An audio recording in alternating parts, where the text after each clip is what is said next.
presença de vômito, diarreia, prostração, anorexia e desidratação como consequência. As principais doenças virais que causam esse tipo de alteração são as parvoviroses e a cinomose, e essas duas cursam com elevada morbidade e mortalidade.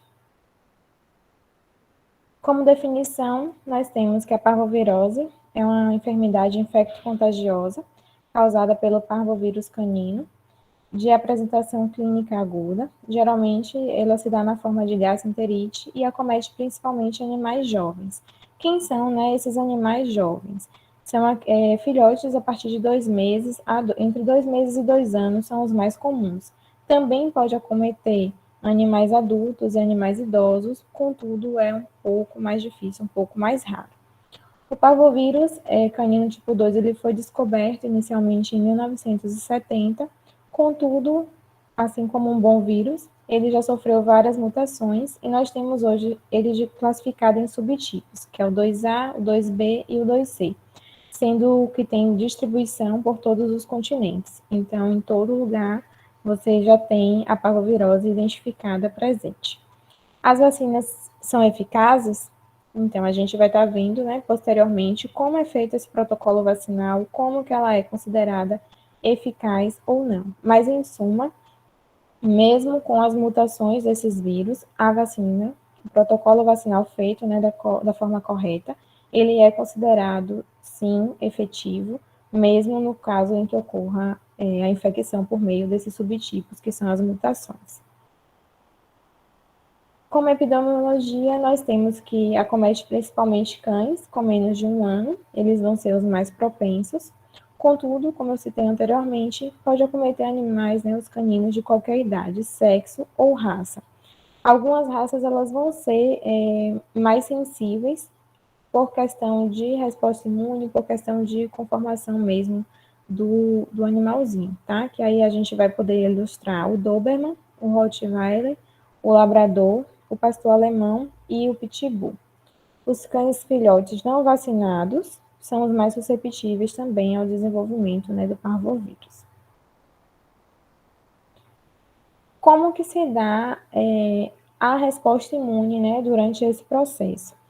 Os filhotes, eles não nascem, né, sem nenhuma resposta imune. O que é que precisa para que eles inicialmente tenham uma primeira resposta, uma primeira linha de defesa? Quem vai estar passando essa linha de defesa, essa resposta imune, são as mães, por meio do anticorpo materno, certo? Isso a gente vai ver presente no colostro, que vai ter vários compostos de imunoglobulinas que vão estar sendo transmitidos para os filhotes como uma forma de resposta primária, inata, né? A primeira resposta que ele vai ter é aquele contato.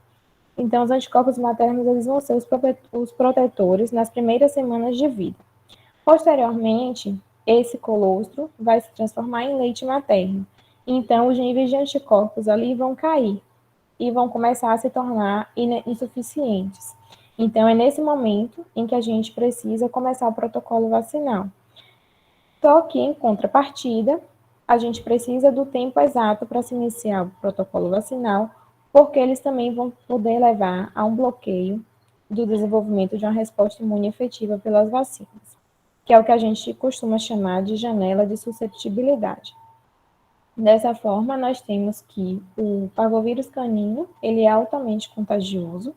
Sua infecção se ocorre, provém principalmente pela exposição oronasal às fezes, a fomites ou ambientes contaminados, que aí podem ser, né, por meio do vômito, por meio de alguma comidinha, tipo animais que compartilham, né, do mesmo prato, do mesmo bebedouro, além daquela deposição que vai ficar ali no ambiente e se perdura por um tempo. O vírus ele pode permanecer por longos períodos, em média de 6 meses no ambiente, então precisa se ter o cuidado e se ter a higiene necessária. Então, quando você tem um paciente que ele foi diagnosticado positivo, né, reagente para a parvovirose, a indicação é de que se faça o teste no outro animalzinho de casa, porque ele pode estar cursando de forma assintomática e pode vir a evoluir futuramente. Essa imagem aqui é ilustrativa sobre o ciclo da parvovirose. em que nós temos a transmissão por via, né, respiratória, secreção oculonasal e principalmente contato com as fezes contaminadas. O vírus ele pode sobreviver, né, durante meses no ambiente. A doença ela vai causar principalmente lesões no intestino delgado e grosso, e os principais sintomas são apatia, depressão, febre e a diarreia. Por meio aqui da diarreia, os ovos eles vão ficar infectados e transmitindo, né, no ambiente, aí vem um animalzinho e cheira e acaba se contaminando e o ciclo não tem fim. Após a exposição oronasal, o vírus ele vai se multiplicar nos tecidos linfóides, principalmente, geralmente acontece na orofaringe, até atingir a corrente sanguínea. A disseminação virêmica ela vai ter predileção por tecidos que tenham uma rápida divisão celular, como, por exemplo, a medula óssea, os órgãos linfopoéticos e as criptas do jejum e do ilho.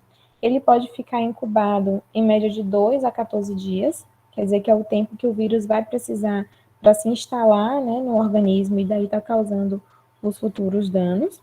A viremia ela é considerada intensa do primeiro ao quinto dia da infecção, e a infecção em pacientes, principalmente, que tenham uma boa resposta imune, ela pode se classificar de forma subclínica ou formas clínicas mais brandas. O colapso dos vírus e a necrose epitelial com exposição da lâmina própria da mucosa e hemorragia intestinal são considerados consequências imediatas da infecção pelo parvovírus canino. Na imagem aqui nós temos a conformação, né, de uma mucosa normal, em que nós temos os vírus aqui dispostos, tá? A gente consegue observar a disposição dele. Já no caso de uma mucosa lesionada, nós vamos ter eles mais irregulares e com algumas falhas. Então, o vírus ele age aqui, né, quebrando essa barreira intestinal, o que leva consequentemente à translocação bacteriana e à leucopenia, que é a baixa, né, dos leucócitos, podendo deixar esse animal susceptível a um quadro de sepse por conta da ruptura aqui desta barreira. Como sinais clínicos, nós temos prostração, que é um animalzinho que fica muito quietinho, não quer interagir. É uma das principais queixas que os tutores relatam. Ah, ele era muito ativo, doutora, e agora ele está sempre quietinho, sempre deitado, não estou achando ele normal.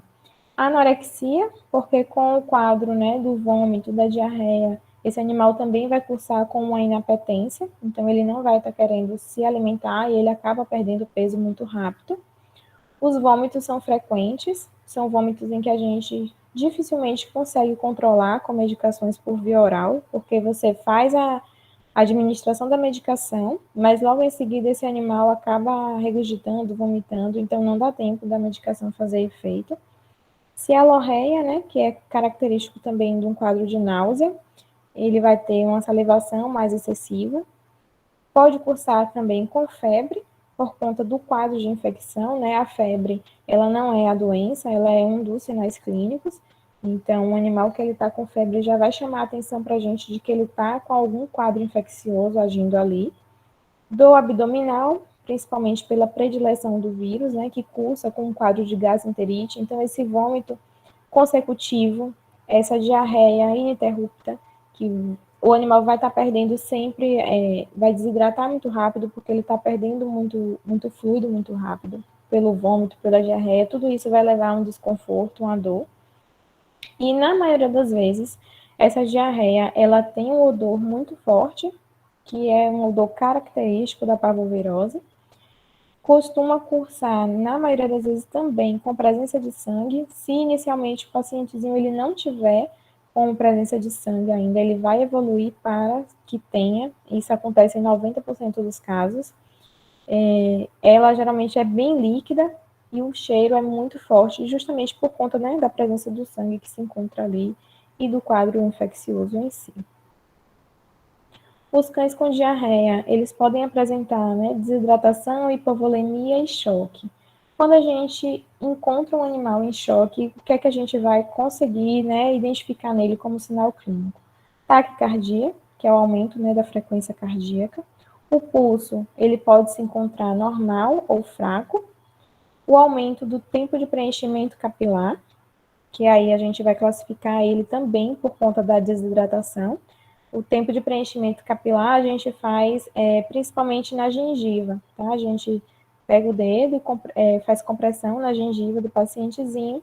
O normal é que ele seja menor do que 2 segundos. Num paciente em que ele está com aumento do tempo de preenchimento capilar, que classifica, né, um dos comparativos que a gente faz para desidratação, ele vai estar acima de 3 segundos. Então, você faz o preenchimento, solta o dedo da mucosa e conta. Se der mais de 3, a gente considera como aumento, né, de preenchimento capilar.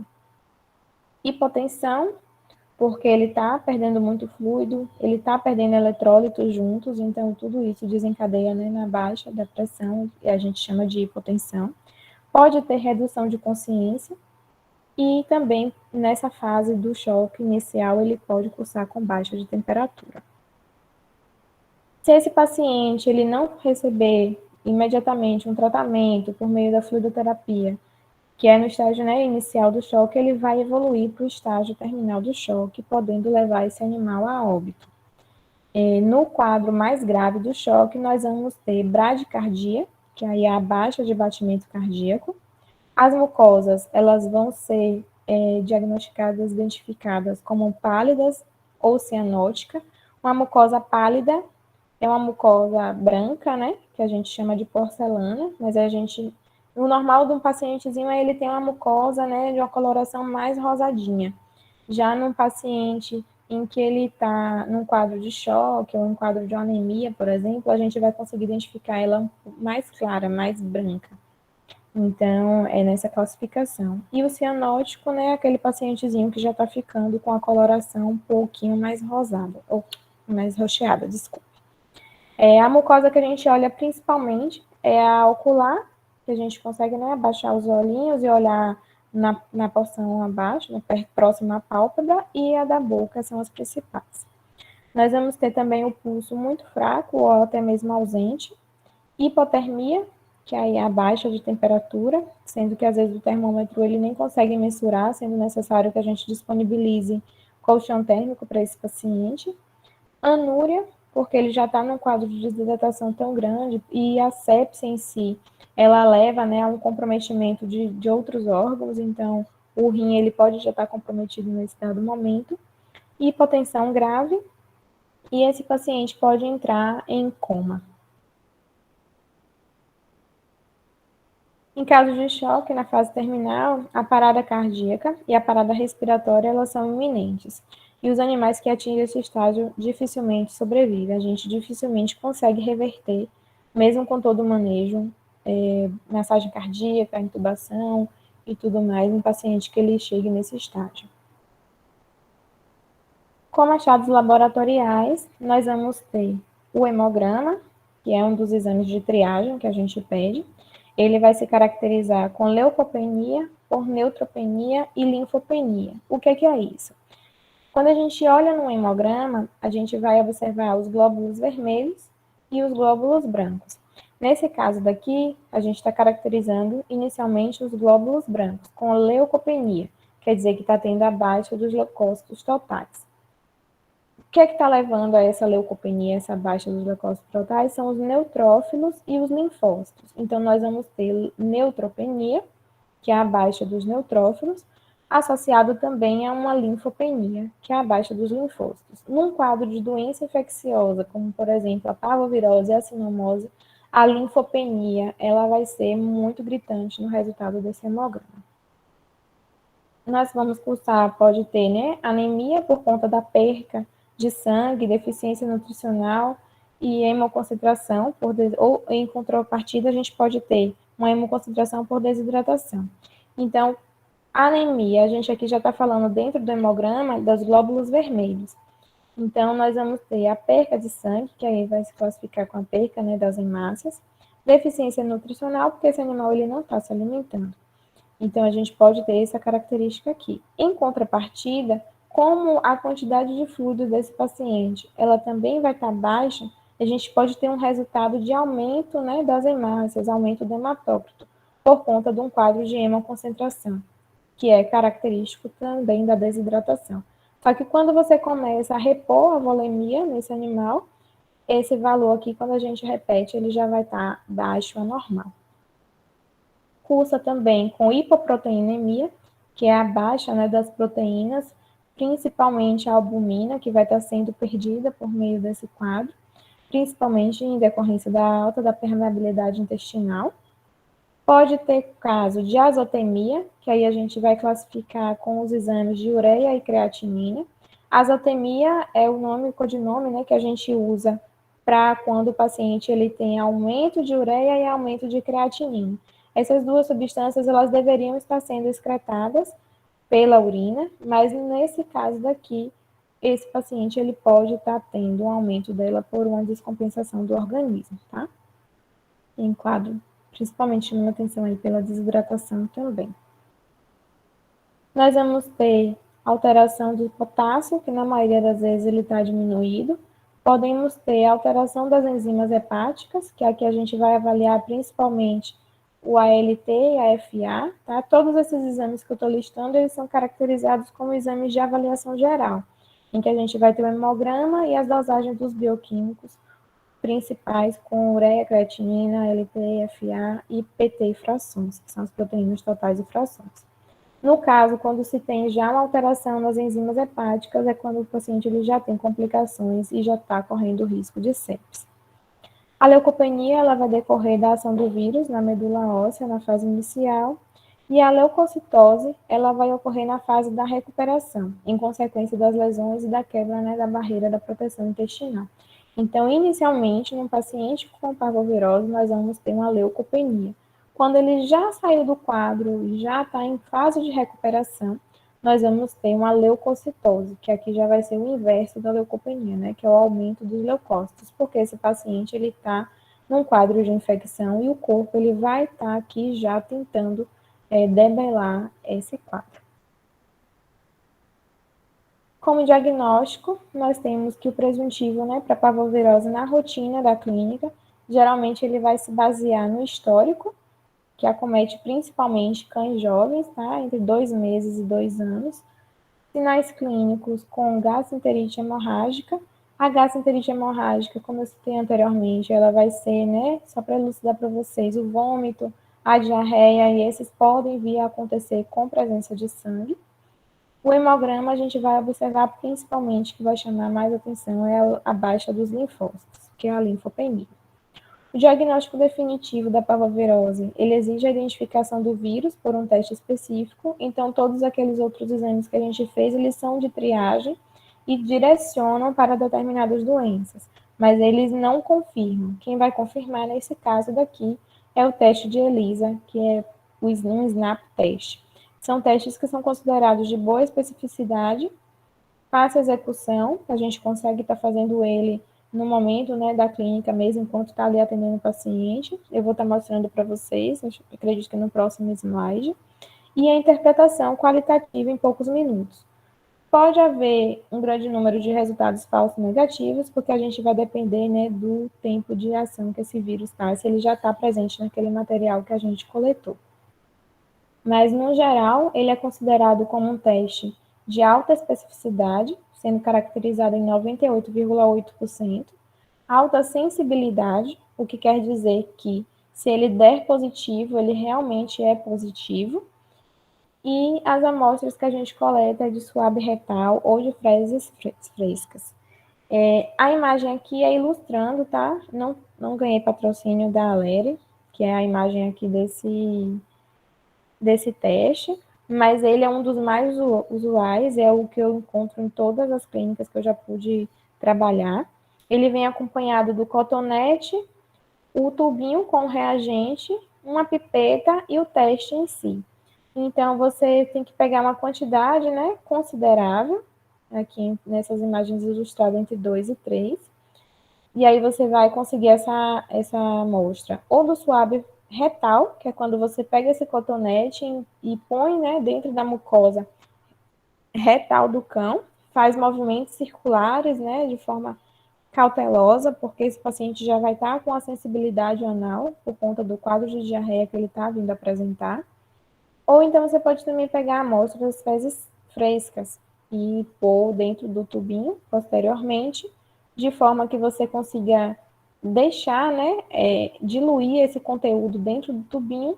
Você tampa, pode homogeneizar, e aí, posteriormente, você, aqui ele pede, né, para agitar por 10 segundos, posteriormente você vem com a pipeta, você primeiro aperta a pipeta fora, introduz a pipeta, solta a compressão, que ele vai conseguir coletar o líquido. Ele já vem com o lugar aqui para a gente poder pôr essas gotículas, que vão ser 4, e em média de 10 minutos você já tem um resultado.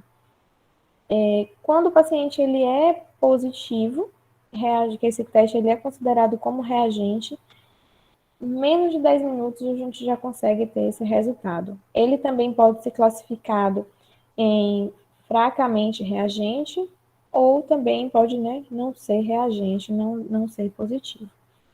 Nesse caso daqui, a gente consegue observar aqui abaixo como que ficaria o teste. Nós temos aqui o controle, o C aqui ele é de controle, e o T aqui é do teste. Aqui é o local, né, que a gente vai pingar as 4 gotinhas. Então, a gente pinga as 4 gotinhas aqui, o fluido ele vai passar aqui, e aí o controle, ele precisa corar, porque ele vai indicar que esse teste ele está viável, ele está funcional.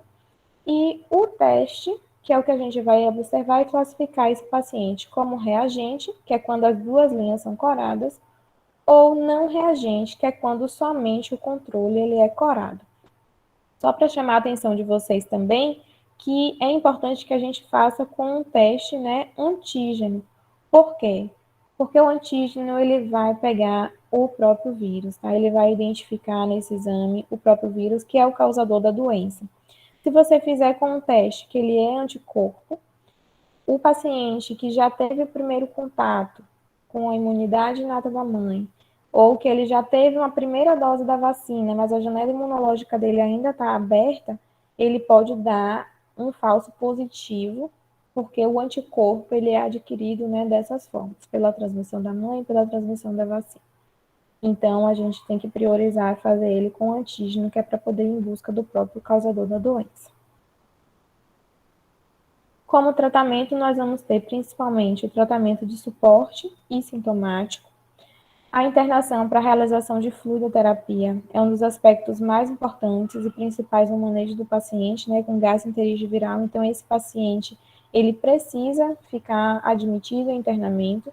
E aí, muitos tutores vão perguntar para você quanto tempo que esse paciente ele vai precisar ficar. E essa é uma resposta muito cautelosa que a gente tem que tomar cuidado, né, na hora de responder. Por quê? Tem pacientes que eles são mais brandos. Então, em média de 48, 72 horas, eles já vão ter uma boa resposta do quadro, do tratamento. Mas tem pacientes que eles já estão num quadro mais avançado, ou que eles não tiveram, né? A mãe não estava vacinada, não tinha um protocolo de vacinação legal. A vacina que foi feita neles foi uma vacina de balcão. Então, ele não tem, né, aquela mesma capacidade de resposta. Ou a vacinação dele ainda está incompleta. Então, tudo isso conta. Quando o que eu falo com os pacientes no momento que admite internamento é que é no mínimo 48 horas, mas que há pacientes que chegam a ficar 7 a 10 dias internados. Quem vai responder isso para a gente é o paciente e a evolução do quadro clínico dele, tá? Como terapias adicionais, nós temos antiemético, que é para parar, né, essa náusea, os vômitos, antiácidos, protetor de mucosa, porque esse animal ele está vomitando muito, então a gente precisa revestir essa mucosa para que ela não venha, né, a ulcerar. Uso de antibióticos, probiótico, e aí aqui a gente vai dar prioridade ao uso do probiótico principalmente na fase de recuperação, não na fase inicial, até porque esse animal com vômito, ele não vai conseguir ter uma boa absorção dessa medicação, tá? Que ela é feita por via oral. Analgésico, porque esse paciente ele está com dor, e manejo nutricional. Os cães com parvovirose eles devem ser isolados, ou seja, no internamento a gente tem um internamento próprio para um paciente infeccioso, tá? Que é considerado um internamento infeccioso ou crítico, porque a maioria das doenças infecciosas, e aí que a gente tem um maior índice de internamento, é a parvovirose e a sinomose. Então, elas são consideradas, né, infecciosas e críticas, então esse internamento ele é separado. A limpeza e a desinfecção do ambiente, assim como de todos os equipamentos que vão estar disponibilizados nesse internamento, ela deve ser feita com hipoclorito de sódio, que é a nossa famosa Quiboa. Nós temos aqui agora, destrinchando para vocês, a fluidoterapia, para poder fazer a correção da desidratação, provocada principalmente pelas perdas, né, gasentéricas. E aí a gente dá prioridade ao ringue com lactato, mas também pode ser feito com ringue simples e com solução fisiológica. Antieméticos, antiácidos e protetores de mucosa, eles vão ajudar a minimizar as perdas líquidas e eletrolíticas, vai melhorar o conforto do paciente e cria também condições favoráveis para a retomada da ingestão oral de líquidos e de alimentos. O antidiarreico, né, que são medicações que a gente usa para estar prendendo, né, evitando que esse animal ele tenha diarreia, ele não é recomendado nessa fase, pois a retenção do material fecal com as toxinas que são liberadas ali pelo vírus e a mucosa que vai estar lesionada pode aumentar o risco, né, da translocação de bactéria, que seria ela migrar para outros órgãos e, consequentemente, a gente ter uma sepse. Antibióticos, a gente dá preferência por de amplo espectro, e pode-se fazer associações. Na maioria das vezes a gente usa muito o metronidazol, né, adicionado da sulfa, por exemplo. Todos eles são por via, né, ou venosa ou subcutânea. Nada é feito por via oral. Os probióticos, eles são micro-organismos vivos e fazem parte da flora normal do organismo. Eles vão agir com competição contra os agentes patogênicos, evitando que eles proliferem e causem, né, desenvolvam a doença, e deve ser utilizado na fase de recuperação, por média de 4 a 6 semanas, depois que esse paciente ele sai do quadro crítico.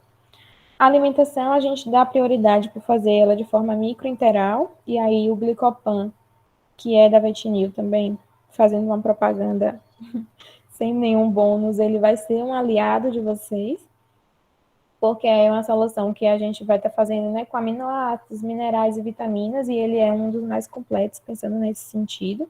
A dose que a gente utiliza geralmente é 0,1 ml quilo. E posteriormente, né, dessa alimentação microinteral, se esse paciente ele conseguiu passar mais de 12 horas sem ter vômito, a gente vai tentar reintroduzir a alimentação interal nele, que aí pode ser feito com. A gente tem alimentações mais completas, como por exemplo o Nutralife ou o AIG, sendo que o AIG ele é datado agora como um dos principais, porque ele tem globulina do ovo e também vai estar auxiliando nesse processo, tá? A alimentação microinteral, além, né, dela não deixar o paciente sem se alimentar e ela tá aí repondo essas perdas que ele está tendo, ela também vai evitar que se tenha, né, uma baixa de glicemia, que pode acontecer por esse paciente não estar se alimentando. E o soro também, ele sempre vai ser suplementado. Como prevenção, profilaxia é a melhor forma sempre, né, de se evitar uma doença, a vacinação, nesse caso que a gente tem a vacina. A primeira dose ela deve ser realizada a partir de 45 dias de vida e geralmente a gente tem protocolos e aí vai depender de cada veterinário, de cada clínica, mas hoje os protocolos eles oscilam entre 3 a 4 doses, com intervalo de 21 dias entre elas. Eu preconizo sempre fazer em 21 dias. As vacinas, elas cobrem, né, entre aspas, esse protocolo até 28 dias, mas eu peço sempre com intervalo de 21 dias, porque se o tutor tiver algum imprevisto, não puder ir naquela data marcada certinha, ele ainda tem um prazo de 7 dias para poder estar fazendo, né, essa vacinação. E aí tem que deixar isso muito claro para ele, no momento em que você está fazendo a vacina, que ele precisa ter essa regularidade com o protocolo. E a revasização anual, né, que é o reforço que a gente chama. Ou seja, todo ano após a última data, a última vacina que você fez, vai precisar fazer uma revacinação. Por exemplo, esse animal teve a quarta dose aplicada no dia 13 de setembro de 2021. Então, no dia 13 de setembro de 2022, ele vai precisar estar indo lá para fazer esse reforço. Os passeios e os banhos em pet shop, eles também só são indicados depois que esse protocolo vacinal ele estiver completo. E aí, adicional com a múltipla, né, que é a V10, V8, que a gente encontra as cepas para proteção de parvovirose e de sinomose, principalmente, nós vamos adicionar também o protocolo aí da antirrábica, é importante ressaltar isso para o tutor também. Mas isso pensando mais em um protocolo mais completo. O prognóstico, ele vai ser datado como reservado a ruim, depende, né, de que fase desse paciente, que momento esse paciente chegou para você. Se ele for um paciente em que ele acabou de ter o primeiro episódio de vômito, teve episódio de diarreia, o tutor ele já levou ele para você, você já teve aquela percepção clínica, já conseguiu, né, identificar e começar a tratar, então ele vai ser um prognóstico melhor. Ou se é aquele paciente que ele já está um tempo cursando com esse quadro, ele já está bem desidratado, ele já está quase entrando em choque, então esse paciente ele já vai ter um prognóstico de reservado a ruim. No geral, é um prognóstico datado como reservado, mas pode oscilar. Como todo bom vírus, ele vai depender, né, da carga infectante, poder de virulência e resposta do hospedeiro. A carga infectante é o quanto desse vírus adentrou nesse paciente. O poder de virulência é o poder que ele teve de se instalar nesse paciente e poder ali fazer morada e se multiplicar. E a resposta do hospedeiro, ela está diretamente correlacionada com a resposta imune, que é a capacidade desse paciente em estar debelando essa infecção. Agora a gente vai entrar um pouquinho na abordagem, né, de casos clínicos. Vamos supor que cheguem para vocês um cão da raça Pitbull, macho de 8 meses. A queixa dele era apatia, febre, irritação dermatológica e inapetência 3 dias. Esse foi um caso que chegou para mim na época da residência, tá? Como ele tinha essa queixa, né, da irritação dermatológica, a gente faz também a fichinha dermatológica dele, que é investigando quando que começou, se tem algum contactante que está com a mesma lesão, e avaliar a lesão, né, de uma forma geral também. Essas lesões, elas tinham início há 3 meses, eram de aspecto pruriginoso, ou seja, eram lesões que coçavam, principalmente na região da axila, dorso e lateral do abdômen. Então, aqui, quando a gente vê lesão dermato, dá aquele estalo um pouquinho, principalmente se tiver presença de pústula e tudo, para sinomose, que tinha sido minha suspeita inicial, tá? Como informações adicionais, nós temos aí o vermífugo em dia, as vacinas ele tinha vacina V10, né, que é a múltipla, só que era uma vacinação de balcão, e a antirrábica ele também tinha. Aí, como suspeita, né, o que a gente pensaria? Poderia ter uma lesão dermato, ele estava, né, com infecção bacteriana, ele estava com a sinomose, já que ele tinha essas presenças de pápulas, de pústulas.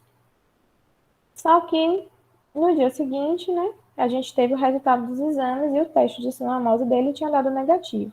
Como resultado dos exames, nós tivemos anemia, que é abaixo, né, dos valores de hematócrito, hemácia, hemoglobina, linfopenia, como eu citei anteriormente, é um dos sinais clínicos, que é abaixo dos linfócitos, aumento da ALT, que aqui é correlacionado com a função hepática, e aí a gente solicitou a ela também o teste de parvovirose, que deu positivo.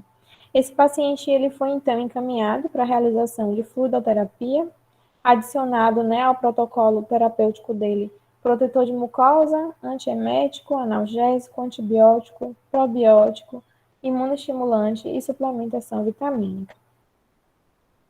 Posteriormente, esse paciente ele teve alta, tá? Ele teve uma boa resposta, foi um paciente que foi diagnosticado inicialmente, então ele só teve sinais brandos da doença e a gente conseguiu rapidamente reverter. Ele foi então orientado, né, a dar continuidade com as medicações em casa. Posteriormente, a gente repete, né, os exames de avaliação geral para poder ver se esse paciente está bem e só então liberar ele, né, dar alta. Um segundo caso segundo caso clínico que eu trouxe para vocês é de um cão, tá? Sem raça definida. A gente viu, né, lá nos primeiros slides que tem algumas raças que elas são mais susceptíveis, né, a alguns tipos de infecções. Esse paciente, ele não era um filhote, ele era um animal de 15 anos. E chegou para mim com queixa de vômito, inapetência, né, que é sem querer se alimentar há 3 dias. Poderia ter ingerido osso, era uma das suspeitas da tutora, porque tinha tido churrasco na casa. Era um paciente que tinha acesso livre à rua e a vacinação, ela estava em atraso, né? Mesmo sendo um paciente de 15 anos, a gente precisa ter esse despertar, perguntar da vacinação, porque ela não é feita somente no filhote, tá, gente? Ela é feita para o resto da vida do animal. Como resultado do exame desse paciente, nós tivemos a linfopenia, que é abaixo dos linfócitos, por ser um paciente idoso, por todo o quadro que ele estava apresentando, além, né, da suspeita também do corpo estranho. A gente solicitou a realização da ultrassom, em que foi avaliado a nefropatia, que é uma alteração renal, mas era condizente, né, com a idade que ele vinha apresentando, e uma hepatopatia, que é uma alteração nos fígados. Como queixa, já no dia seguinte, a tutora relatou hematoquesia, ou seja, esse paciente ele já retornou no dia seguinte com um quadro de diarreia com sangue. Foi então solicitado o teste de parvovirose, que, com surpresa, deu positivo, mesmo sendo um paciente idoso. Então, a gente não pode descartar ela, mesmo que seja um paciente idoso, tá? Esse paciente ele foi encaminhado, assim como o anterior, com fluidoterapia e todoterapêutica adicional. Contudo, desse paciente daqui eu não tive um retorno para saber se ele tinha ficado bem ou não. Como conclusão, nós temos que a parvovirose se trata de uma doença comum, uma enfermidade comum na rotina clínica de pequenos animais.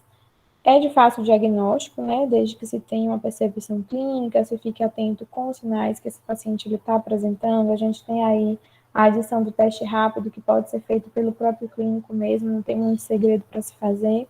Ela vai acometer principalmente animais jovens, né? Que é de 6 semanas a 6 meses, mas também acomete pacientes entre 2 meses e 2 anos, como eu citei para vocês. Possui tratamento sintomático. Ainda não há disponibilidade de antivirais testados, ou seja, a gente vai tratar os sintomas, mas o vírus em si a gente não vai ter um tratamento, então a gente vai dar para esse paciente um suporte para que o corpinho dele venha a responder. Vai cursar com prognóstico reservado e a melhor forma de prevenção sempre vai ser a vacinação. Obrigada. Estou à disposição para tirada de dúvidas, mas que ninguém fique com vergonha ou com receio de falar, tá?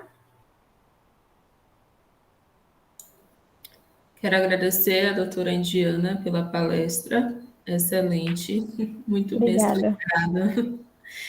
E temos algumas perguntas no chat que eu vou estar dando para você. Certo. A primeira pergunta é de Samara, e ela diz assim: em um paciente infectado durante a fase de vacinação, como no caso 1, qual o período para retomar o protocolo vacinal? A gente só vai retomar esse protocolo vacinal depois desse paciente curado. E aí, como o uso do probiótico, né, como eu elucidei, esse paciente ele ainda vai permanecer liberando esse vírus por um tempo, em média de 6 meses. Então, só depois desses 6 meses é que a gente vai retomar. E aí ele vai precisar ficar, né, em isolamento por esse período e o tutor tendo sempre aquele olhar atento para os cuidados. E aí, juntamente com isso, a gente vai estar fazendo também exames de rotina nesse paciente, né? Que é o hemograma, para estar avaliando a evolução do quadro clínico dele de uma forma geral, a evolução dos linfócitos, como é que estão e tudo mais. Certo. A próxima pergunta é da Andréia Rocha. Em seus atendimentos, você já atendeu algum paciente vacinado com vacina ética e positivo para parvovirose? Se sim, como foi o quadro clínico? E ela também está lhe parabenizando pela palestra. Muito obrigada. Já muito mais difícil de acontecer. Acredito que de 100 pacientes que chegam com protocolo ético, somente um, em uma estatística assim, ele pode cursar com esse tipo de quadro, né? A vacina, ela é eficaz, ela é considerada eficaz. Já aconteceu, sim, mas com vacina ética, só que o tutor, ele tinha dado uma quebra durante o intervalo da vacina. Então, por exemplo, um dos pacientes que eu me recordo agora, ele tinha feito as 2 primeiras doses no intervalo correto, atrasou na terceira dose e iria fazer o reforço da quarta.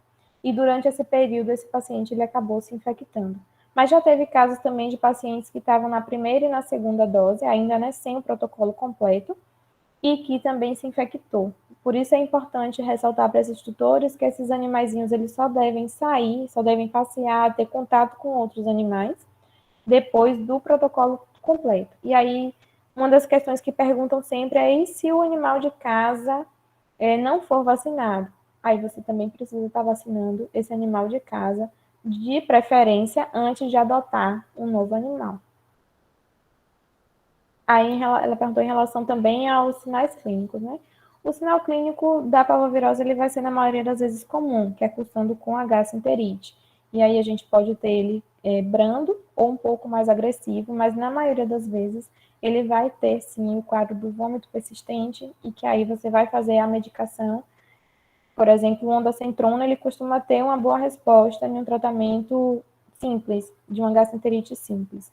Mas num paciente que ele tem uma parvovirose, ele não vai responder. Então a gente precisa fazer a adição do maropitam, que é o famoso Serenia. E aí, às vezes, nem com Serenia esse animal ele não cessa o vômito.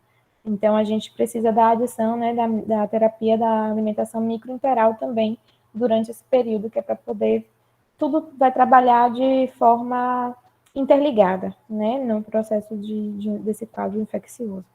Então, o sinal mais característico que você vai ver é a gastroenterite mesmo. E aí ela pode ser hemorrágica ou não. Muito provavelmente, num paciente que ele já teve um primeiro contato com essa resposta imune da vacina, ela vai se acontecer de forma mais branda. Mas depende também da carga infectante, o poder de virulência e a resposta do hospedeiro, como eu citei anteriormente. Essa frase aí é típica do professor Robson, mas que eu levo para a vida. Antônio Wesley pergunta o seguinte: nos casos em que a infecção pelo vírus da parvovirose canina produz miocardite linfocítica e não a enterite nefrohemorrágica em cães, a amostragem por suave retal ainda pode ser utilizada ou existe outra abordagem nesses casos?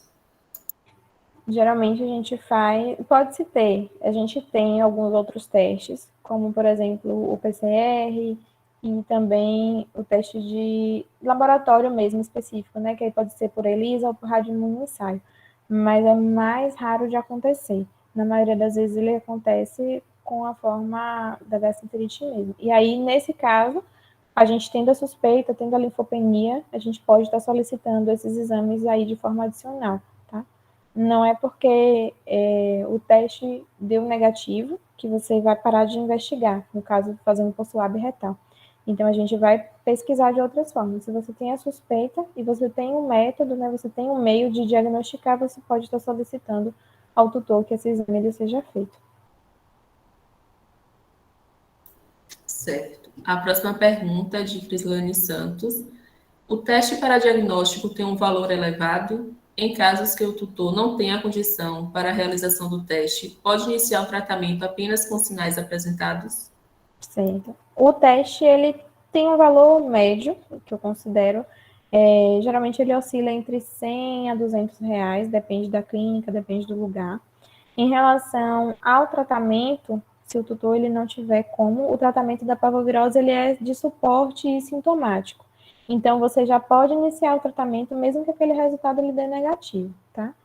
Porque ele vai ser de suporte. O que vai diferenciar num paciente com parvovirose ou com uma gastroenterite, né, simples, seja ela por uma intoxicação alimentar, algum outro quadro que desenvolva sinais semelhantes, é a resposta do animal e o tempo de durabilidade desse tratamento.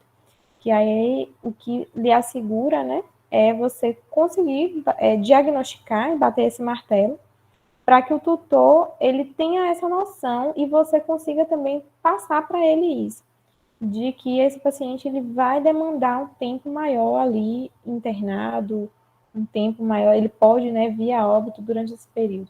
Então, a importância do diagnóstico, além, né, de você confirmar a doença e poder alertar ele sobre o que fazer em casa, sobre as prevenções, é essa. Mas, em relação ao tratamento, ele é um tratamento de suporte.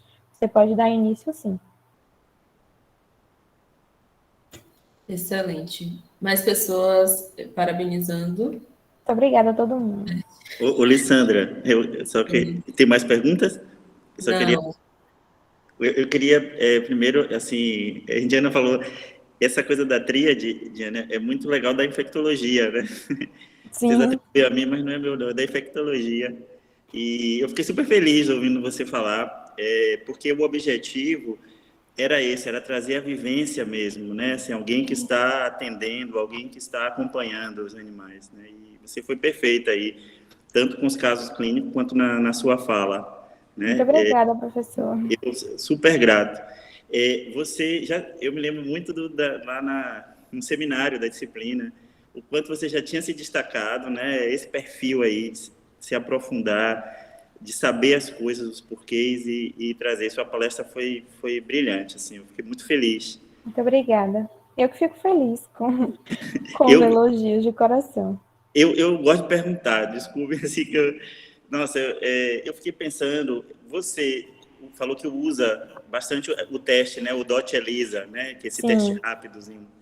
Você teve alguma situação de animais que deram negativo nesse teste e que eles desenvolveram a doença na forma mais grave ou tinha uma relação com uma estirpe viral diferenciada? Você pegou algum caso assim?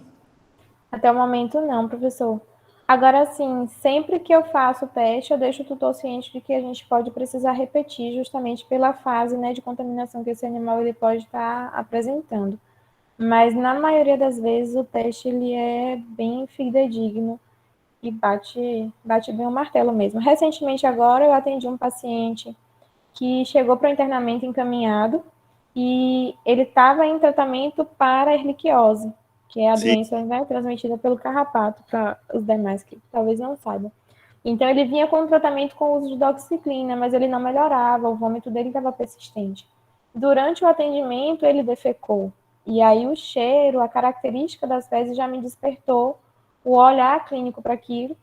E aí foi quando eu pedi o teste e ele confirmou a parvovirose, que talvez pelos sinais que ele apresentava anteriormente, ele não despertou isso, né, no colega anterior.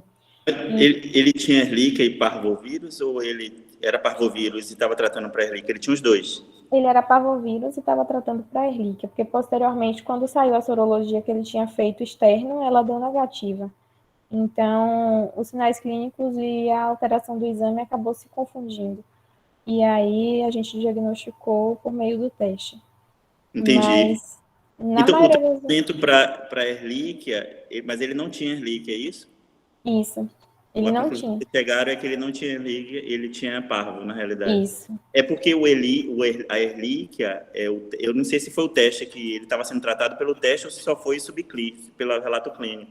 Sim, Porque o teste dá muito falso positivo, né? sim, O de Ehrlichia, tem que escolher bem o teste. Tem uns testes de Ehrlichia que eles não são tão bons, assim, de acuidade, né? Então, ele dá falso isso. positivo. Inclusive, pode ser uma reação mesmo cruzada aí com um vírus mesmo, como Pode é o caso sim. do parvovírus canino, né? Para a Ehrlichia, eu particularmente prefiro fazer sorologia ou PCR, depende da fase. Mas, Sim, geralmente, no final do tratamento, eu sempre peço o PCR para ver se ele vai dar negativo. Porque o teste em si, esse teste rápido da Ehrlichia, ele dá muito falso positivo, muito falso negativo, ele tem uma inconstância nele. Então, não é tão legal. Já o da parvovirose, ele é bem preciso, ele costuma ser bem preciso mesmo, ele sempre responde bem. na sua experiência, desculpa, essa vai ser a minha última. A, Não, pode ficar à vontade, professor. a faixa etária que você está pegando, qual é com o número mais de casos positivos? Então, isso é Você tem. interessante também, porque o bairro, ele influencia muito, né? E nas clínicas, no atendimento que você pega. Então, aqui em Lauro de Freitas, a gente tem uma incidência muito grande. Mas já em Salvador, lá no STIEP, a incidência, tipo assim, eles nem lembram que existem a doença. Aí aqui, a maioria dos casos que eu atendi, geralmente oscila em pacientes entre 2 meses e 2 anos mesmo.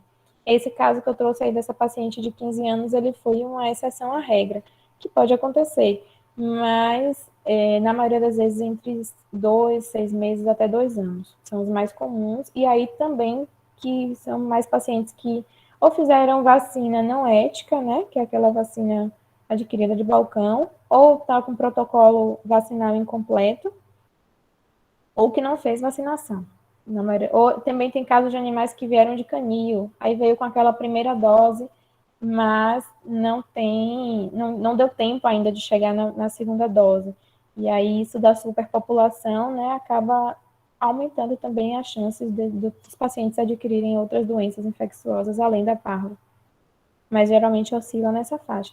Só que aí lá no STIEP, por exemplo, não chega paciente com parvo. Já aqui que a gente tem a região de Lauro, Centro, as regiões mais próximas, a gente consegue observar uma incidência grande, tanto da parvo quanto da sino. Por ser região perto também, né, de Camaçari, que lá não tem um centro, assim, um hospital com uma estrutura tão boa, a gente também consegue observar muitos casos de leishmania. E aí esses pacientes às vezes chegam em quadro de epistaxe, mesmo quadros mais graves por aqui. É legal. A vacina que vocês têm usado, por exemplo, se um cão fez um protocolo vacinal esse ano, todo certinho, mas ele completa um ano e passa do período. Por exemplo, nessa época da pandemia, muita gente deixou de levar o cão para vacinar. Então, foi um Sim. ano aí que o cão ficou sem a cobertura. Vocês têm feito um protocolo inicial todo das 3 doses ou só o reforço mesmo anual? Professor, isso vai depender muito de cada veterinário, mas na maioria das vezes, se for um paciente que tem em média de 2 anos, por exemplo, ele fez a primeira vacinação, completou com 1 ano e meio, era para ele ter se vacinado novamente e ele não foi. Aí eu peço para repetir o protocolo, tá? Porque ele teve esse atraso e tudo, a janela imunológica, ela sofreu essa variação, ele é um paciente susceptível. Se for um atraso curto, por exemplo, de 1 mês, era para ele ter se vacinado em agosto, o paciente ele só pôde ir em setembro, aí eu avalio o quadro, às vezes pede um hemograma para a gente poder, né, ter um embasamento melhor e ver se faz uma dose ou se pede para repetir o protocolo também. Mas na maioria das vezes, se for um paciente jovem e que perdeu, passou muito do período, tem que repetir o protocolo. Joia. Uma outra coisa, o teste, ele descarta essa possibilidade da vacina ou se o animal tiver vacinado, ele pode dar positivo no teste? Esse que você está usando, esse DOT. No caso, eu uso o antígeno. Então, ele não vai dar positivo só se o animal realmente estiver contaminado. Mas existe ele na apresentação que identifica anticorpo. Eu, particularmente, não uso, não recomendo que se use justamente por conta da intervenção que pode acontecer desse paciente estar infectado, né? E ainda assim, você ficar na dúvida se aquela resposta de anticorpo, ela é pela vacina ou se ela é porque aquele paciente está contaminado. Então, o antígeno, ele vai lhe dar uma especificação melhor nesse sentido, porque ele vai identificar o próprio causador. Então, ele tem uma boa resposta sim. Mesmo que o paciente ele esteja vacinado, ele, sendo antígeno, ele vai dar negativo. A menos que esse paciente esteja contaminado. Aí ele vai dar positivo. Deu para entender? Ok, obrigado. Obrigado e Obrigada, parabéns, professor. Diana. Obrigado. Temos mais uma pergunta Certo. feita há pouco, da Ellen Larissa. Ela pergunta: em qual momento da doença é indicado o uso do Serenia? Assim que esse paciente entra, que é o antiemético, né? Você já pode solicitar, porque na maioria das vezes ele não vai responder com a ondansetrona. Se for um paciente que o tutor ele é mais carente e esse paciente ele está mais brando, você pode tentar com a ondansetrona e avaliar nas primeiras 12 horas como que ele vai responder. Mas o quadro do vômito ele é muito persistente e a gente precisa adicionar o maropitam, que é o Serenia, no protocolo, né? E aí o maropitam, por ser uma medicação mais específica e também mais cara para a clínica, ele tem um custo adicional, que vai ser passado ao cliente, aí precisa da autorização. Mas assim que esse paciente se for admitido, você já pode solicitar, ou pelo menos deixar o tutor ciente de que você vai tentar o tratamento com a ondansetrona, mas que você pode precisar que ele autorize, né, libere que você faça o Serenia.